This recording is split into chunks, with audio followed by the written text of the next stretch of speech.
Eng oson usulda brizol tayyorlaymiz. Bu taom menda o'xshamaydi degan bahonangiz endi o'tmaydi. Ishimizni tuxum va tuzni aralashtirib, quymoq tayyorlashdan boshlaymiz.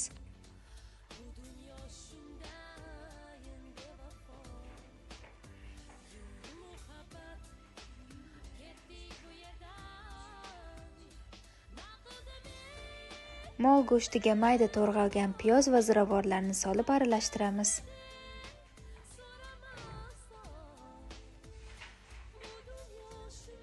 Brizolni ichiga nima solish xohishingizga qarab, men pomidor va pishloqdan foydalandim. Videoda ko'rsatilgandek qilib o'rab, duxovkaga 50 minut davomida pishirishga qo'yamiz.